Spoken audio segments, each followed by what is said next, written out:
If power corrupts, and absolute power corrupts absolutely, then wouldn't you agree that any existing God would be the most corrupt being imaginable? The man stood up in the middle of our local pastor's sermon and spoke these words in a voice so loud, I'm pretty sure you can hear him outside. He framed the idea as a question, but his tone implied it was a matter of fact. No one has ever seen him in town before, and it was a very, very small town. He was not the type of person you would ever forget. He was dressed in a black suit and tie, a long coat, and a wide brim hat, which he even wore during church. Something which I've always been told was very disrespectful. Although it was very clear that this man had little to no respect for God or religion. A crop of blonde hair hung down over his neck, and I could hear, even from 4 rows away, I could see the brilliance of his blue eyes when he turned to look at those behind him. Son, may I please finish my sermon? The pastor stepped down off the pulpit, Bible still clutched in his liver-spotted fist. No, you may not. I've asked a question, an important question to a man of God, and I expect an answer. His voice was soft as silk, with a distinct drawl that I couldn't quite place. All that I could tell that he wasn't very local. He walked from his place among the crowd over to where the pastor was standing, his smooth features a juxtaposition to the aging man of God. You are implying a human flaw to the Lord. Corruption is a trait of mankind, not of God. The pastor seemed satisfied with his answer and crossed his arms. You can hear the congregation whisper as the stranger thought of a reply back. Indeed, corruption does seem to be distinctly human, does it not?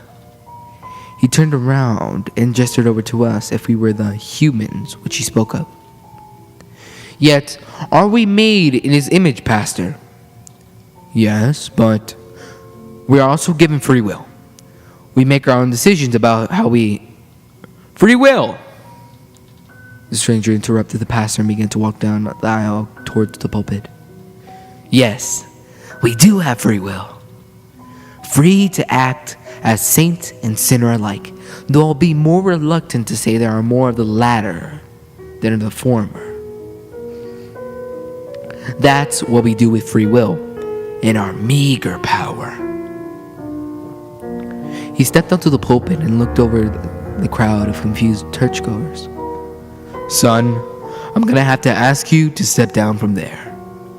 The pastor looked like he aged another 5 years since the stranger began his diatribe. His face was flustered red, and he was beginning to lose patience with the interloper in his church. Oh, I will, just as soon as you prove to me that you have more right to be up here than me. The stranger flashed a toothy grin and tipped his hat to Mrs. Margot in the first row.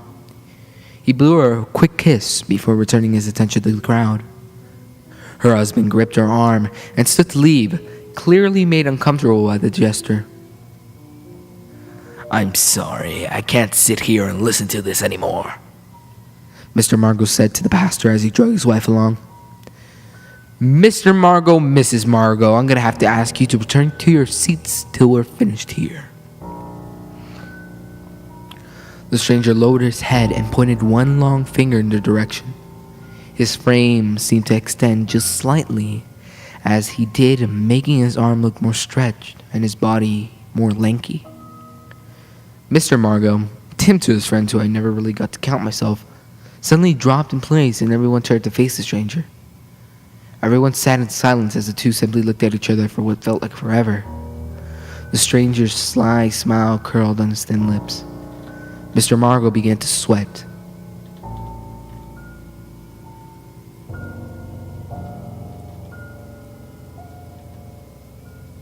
And his body stiffened and convulsed. His eyes were bugged out of his head, and Mrs. Margot, Janet, to her friends who I also couldn't count myself, started asking if he was okay in worried tones. People start to rise from their seats to help him as it became clear that something was seriously wrong. "Tim? He's having some kind of episode," others shouted, rising from their seat, trying to push past the others to get to him. "A heart attack? Somebody help him!" "Sit the fuck down!" The last voice cut through the others like freshly sharpened knife through the morning bread. It was the voice of the stranger. He had jumped down from the pulpit and was walking toward Mrs. Margot slowly. As he walked by the pastor, he snatched the Bible from his hand and kissed it before tossing it over his shoulder like trash. "This is you, isn't it? What are you doing to him?" Mrs. Margot screamed as the stranger got closer to them. Mr. Margot continued to convulse but remained on his feet, his veins popping out of his neck and forehead, and his hands were clenched so tightly his knuckles had turned ghostly white. Those who had previously gotten up to their feet to help him all seemed to shrink as the stranger passed them. "God's infallible and omnipotent, my dear Janet." The stranger reached his hand out towards Mrs. Margot, and she recoiled in disgust. "I can do nothing he doesn't allow." With one motion, the stranger swung his arm around toward Mr. Margot and placed a hand over his face. "Don't you touch him!" I turned to look, but no one had taken to their feet to support their voice. We all just watched, even the pastor. The stranger looked up towards the ceiling and closed his eyes. He did a little quick two-step with his feet and raised a hand that wasn't covering Mr. Margot's face toward the sky. He imitated the over-exaggerations of a fate healer in a revival tent. The scene of the slack-jawed onlookers seemed even more accurate. "In the name of Jesus Christ and Savior of all God Almighty, you are healed!" No one knew what would happen, but we certainly did not expect what happened. The back of Mr. Margot's head exploded outwards as if someone just shot him in between the eyes with a hunting rifle. The pews behind him were covered in bits of blood, brain, and bits of skull. It took a moment for everyone to realize what had just happened before the screaming began. I can remember being caught in the sudden maelstrom of panic as people raced to the scene to get away. "Praise the Lord, for he is just and fair."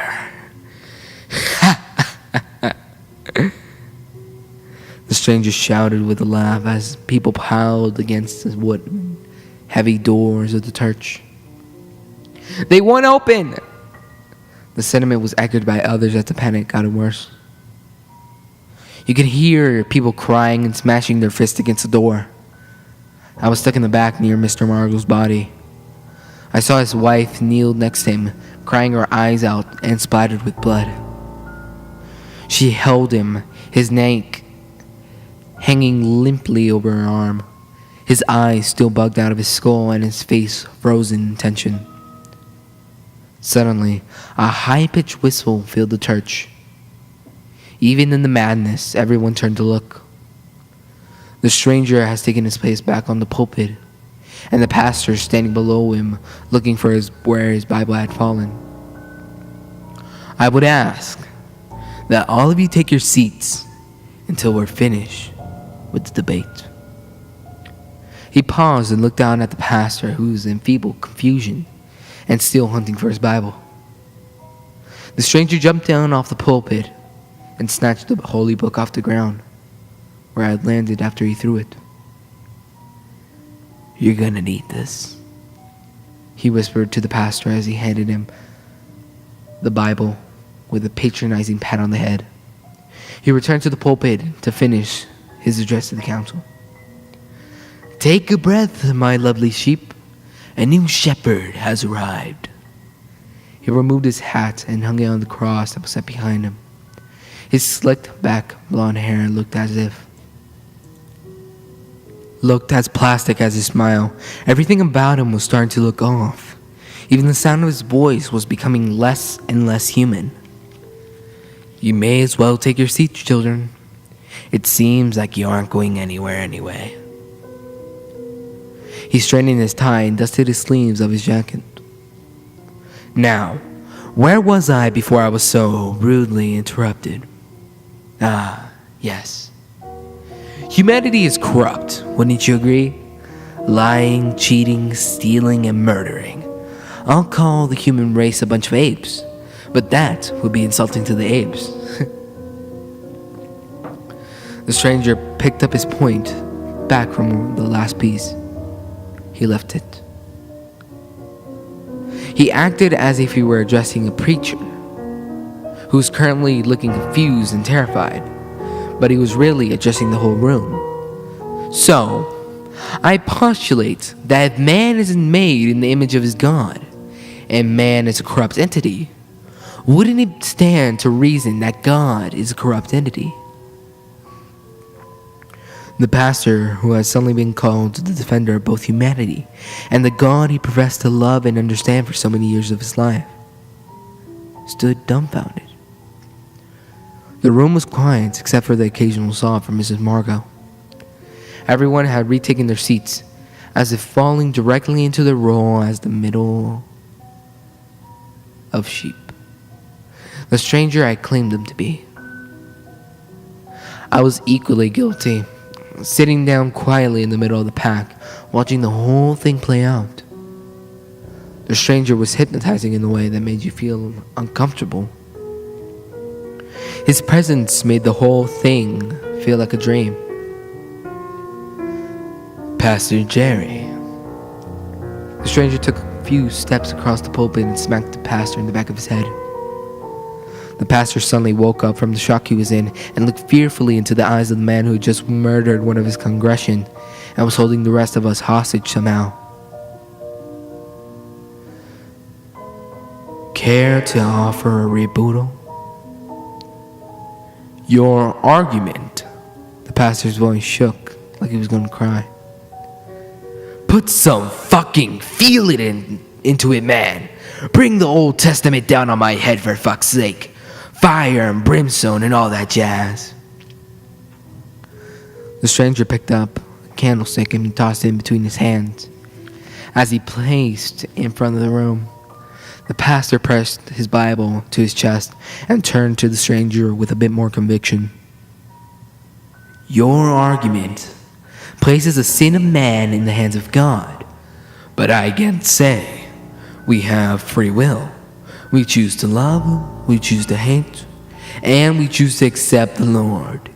Even if you can apply all the faults of man to God, I'd argue that more men are just in naught." Would you? Would you? The stranger threw back his head and laughed. "Yes, I would. Look at my flock. The members of this community, all righteous folk, all good folk, all kind folk. Oh, Jerry, little man, if you only knew the truth." The stranger was smiling and looked over to the crowd. "Shall we drop some knowledge on the benevolent pastor here?" There was a spell over all of us. The only sounds that came from the crowd were some uncomfortable shifts in the seats and an occasional sob from Mrs. Margot. I felt frozen, transfixed on what was happening before my eyes. I, just like everybody else in that room, knew what the stranger was going to do next. And we knew he was capable, even though we didn't know how. Why don't we even have to go back far to find a little sin? The stranger once again hopped down off the stage and walked towards the pews. His jacket was now flung over his shoulder in a casual manner, and he moved with a swagger of confidence. He stopped directly in front of Tim Dambridge, the man who ran the pharmacy. His bald head was sweating as he adjusted his glasses and wrapped his arms around his wife. The stranger leaned in close to look him in the eyes. In fact, just this morning, there's a little sitting right out in Mr. Danbridge's truck. I have no idea what you're talking about. His voice was shaky.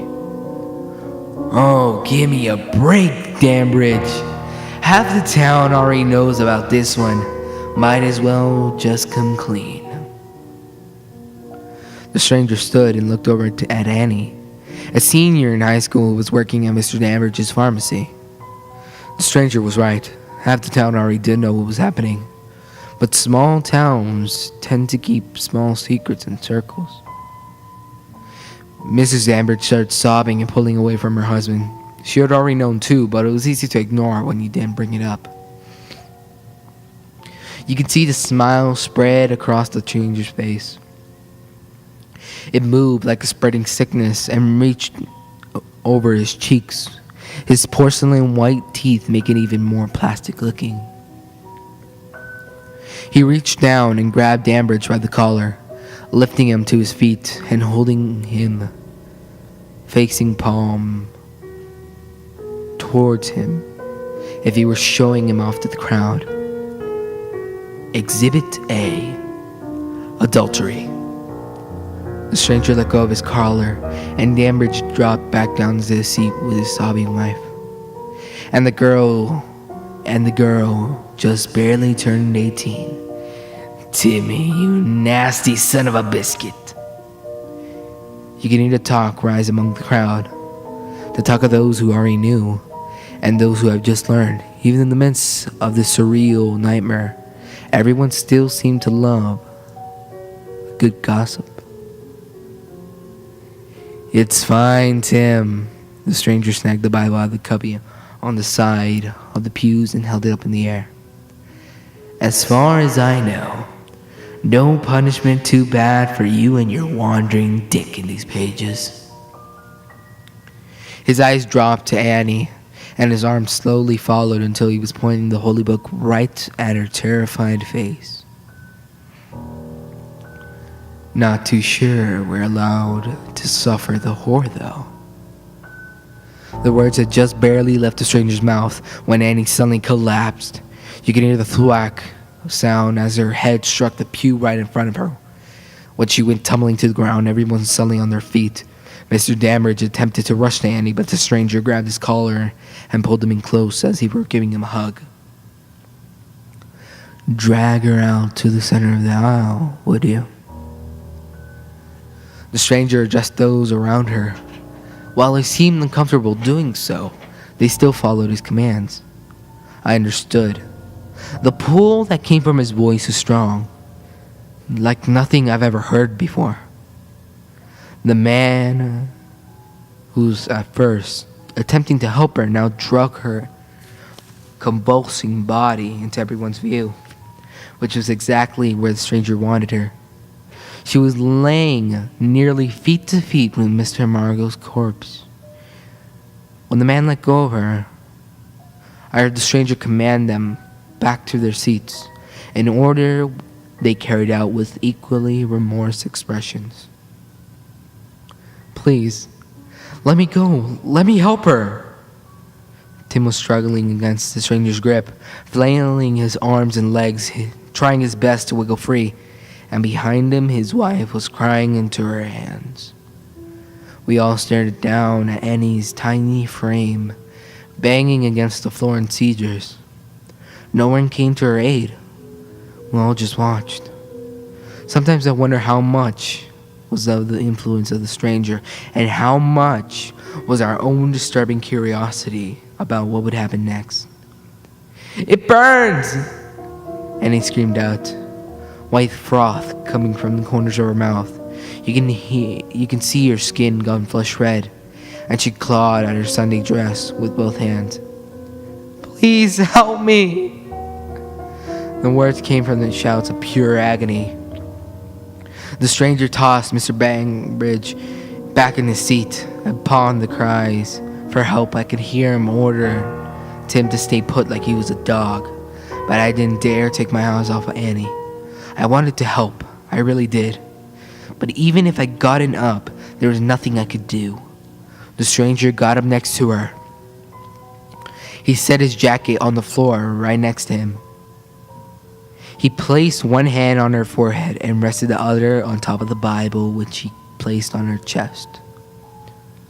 "Oh, my dearie, dearie Lord," the stranger suddenly shouted in his best Southern revival preacher voice. "This girl is possessed. She is possessed by the forces of the devil himself. We are going to need to drive these serpents out, good people. Can I get an amen?" The crowd stayed quiet, watching as blood started to pour from the corners of Annie's mouth as she chewed through her own tongue. "I said, can I get a motherfucking amen?" The stranger's voice grew so loud it nearly shook the walls. Half the crowd spoke a half-hearted amen in response. The stranger cocked his head and raised an eyebrow, as if to say, "Really? Is that the best you can do?" He shrugged and continued his act. "Begone, demons! Begone, foul corruption from the pits of Hades!" He pressed his hands down on her. As she convulsed more and more wildly, one of her dress shoes flew off, and her stockinged foot banged wildly against the pew right next to her. "Begone, spawns of Satan! Serpent-tongued creatures most cruel!" She sprayed blood in between her lips like a person trying to hold back vomit. All those closest to her recoiled as the mist sprayed out, but none rose to help. "I cast thee out in the name of Jesus Christ!" The stranger made a forceful press down on the Bible, and even from where I was standing, a few rows away, I could hear her ribs break. Tim sat just behind them. I saw him place his hands over his ears and lower his head, not wanting to see what happened next. She continued to shake, her hands and feet slapping wildly against the floor as her mouth opened and something began to wriggle its way out. Snakes, one after the other, they were drenched in her blood, and you can see her throat rise and fall as they conjured themselves from God knows where and slithered up her esophagus. There were 6 in total. People shrieked and raised their feet up to the bench as they crawled around on the floor beneath us, their forked tongues lapping at the air. Annie's body stopped shaking, and the stranger, with his pale complexion now dotted with blood, rose to his feet. He slid his jacket back on as everyone either watched for snakes at their feet or stared down at the now lifeless body of the young pharmacy clerk that lay dead in the aisle. I guess that one was nothing but sin, not left to stand when it was exercised. When the stranger said, with a sly look creeping over his face, our pastor fainted, and the stranger retook his place on the pulpit. And that's just one example of sin that rests among you. The stranger had returned to his sermon, now uncontested by anyone. "The sickness in mankind is not your fault, though. It is passed down, inherited from a vain, obsessed, disgusting God who seeks your admiration but gives very so little in return." I had noticed the snakes had all set themselves below the stage. They reached upwards toward the stranger's voice. All around me, people were crying. Some had vomited, some had grumbled underneath their breath, but none stood to challenge him. Though, none stood to leave either. In fact, none stood at all. It was the feeling of being pinned down to your seat by restraints you couldn't see. Then I heard a small voice say something from the row in front of me. Are you the devil? His parents quickly grabbing him and shushing him. I hope the stranger hadn't heard, not just because for the boy's sake, but because I didn't think I wanted to know the answer. The stranger turned his crimson-stained face and smiled that plastic smile as he jumped off the stage once more. There was a new jump in his step, though. Who asked that? He scanned the room, stopping his eyes on all the children. Anyone at all. I'll tell you the answer just as soon as you tell me who you are. He stopped in the row in front of me. The boy now had his face buried in his father's sleeve, and his mother rested her hand upon his back. Please, sir. We don't need an answer. The father pleaded. Was it your son? The stranger reached out, and the father went to smack his hand away, but thought better. The stranger's stained fingerprints slid onto the boy's hair and pulled his head out of the crook of his father's arm gently. I'm sorry, but can you repeat the question? I don't think everyone heard. Are you the devil? The little boy asked again, this time with tears streaming down from his eyes. Did you learn about the devil in Sunday school, little one? The stranger let go of the boy and returned, walking up and down the aisle. The boy went back, crying into his stunned father's sleeve without offering an answer. Are you? I heard someone else yell, broken free the spell just long enough to act upon their own free will. Another shout followed the same question on its lips, then another, and another. I suddenly felt the question rising from within me, but not in my mind, but suddenly bubbling up from my stomach. With each question bark, I felt more of an urge to ask it myself.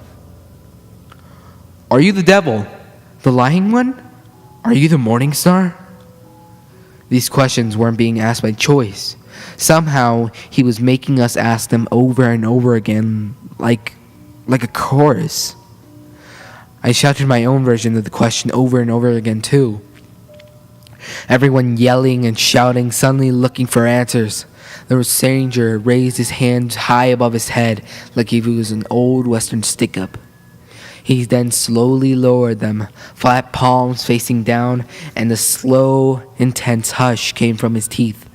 A sound that no one should have been able to hear over the yelling, but everyone could. The room slowly tapered off in noise as his hands dropped, until all the questions were silenced. When the stranger spoke his next, his voice was less human than it was previously, as if some sort of mask was starting to slip away. I couldn't tell. Lucifer, that punsy little bitch. A whiny cunt who couldn't handle that daddy that loved a bunch of apes even more than him.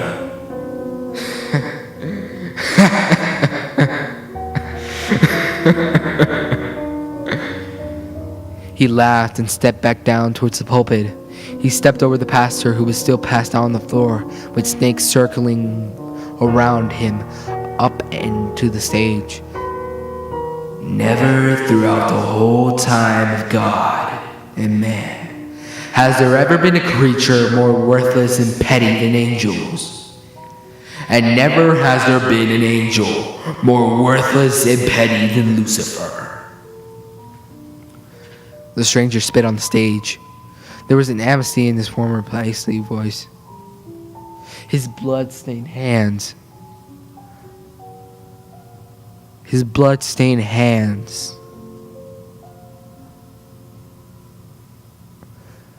gripped the pulpit so tight I thought he was going to snap the wood from its frame. Lucifer is the ultimate expression in my point. He's just another failure of a corrupt God who only cares about taking those who worship him. A disgusting fallacy of a creator who sits back and watches his people damned to hell for their mistakes, for the sin he heaps upon them at birth. The stranger lowered his head for a moment.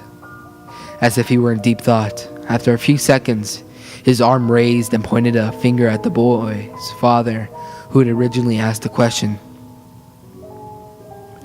To quote the great Johnny Cash, God said to Abraham, "Kill me his son." He raised his head, the plastic smile returning to his lips. Another gasp rose from the crowd as the father wrapped his hands around his son's throat and began to squeeze with all his might. You could see that the father's eyes were filled with protest, but his arms moved independently of his mind. His wife next to him started screaming and trying to push him off, but the man's grip was so tight I could hear him pleading with his wife, trying to stop him. She was suddenly raised out of her seat and thrown across the church by some unseen force.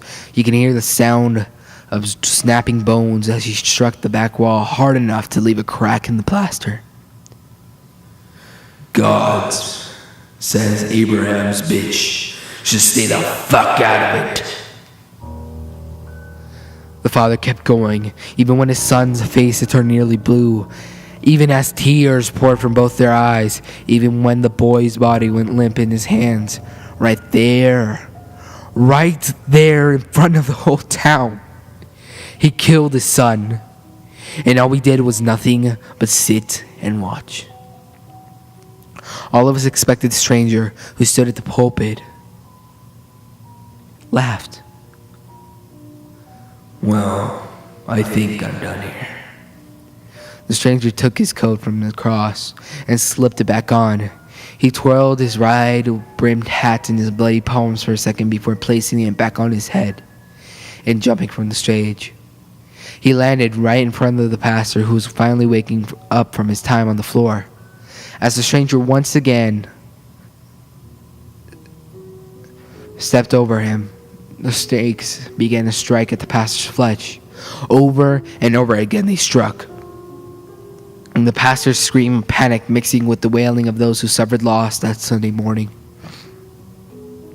The woman who lost her husband, the man who lost her mistress, and worst of all, the wailing, horrible cries of the father who killed his own son. If the stranger's aim was to test the group's faith in God or break it, he had likely succeeded with the most. You've all been very fun to debate with. He paused and looked down as he reached the door. No, actually, not really. He looked up towards the crowd and smiled again. None of you made a single good point. I could feel the weight that I placed upon the room start to lift as the stranger was releasing his hold on the room. He no longer needed captive audience. He made his point, or had his fun. In my head, questions swirled as the heavy wooden door creaked open, and the light of the Sunday Mass morning creeped into the darkened atmosphere of the church. I found myself unable to hold back what I was saying. What are you? I shouted towards the stranger before he stepped through the door and I was onto the steps. What are you, and why did you do this? The stranger stopped and looked over his shoulder in my direction. His eyes looked like voids when he was backlit by the sun, and there was a genuine madness on his face. I huffed out breaths, as if standing and shouting was the greatest workout I've ever been through. The feeling of the oppressive weight still lingering on my body. Meeting his gaze made me feel cold down to my bones. I did this because I could. He turned halfway towards me and felt as if the whole world had vanished from the two of us. and we were both left standing in a void as dark and empty as what was set in his eye sockets. He straightened his jacket again and spun on his heel. At first, it seemed as if he would ignore the other part of my question. The meat of knowledge I wanted so badly and feared so terribly. Before the doors closed on him, though, he vanished to leave the stench of death and the weight of guilt over our head. And for the rest of our lives, he gave me an answer so unsatisfying, it made me wish he had killed me along with the others. As for your other question, His voice started to fade as he walked down the steps. I'm whatever you think I am.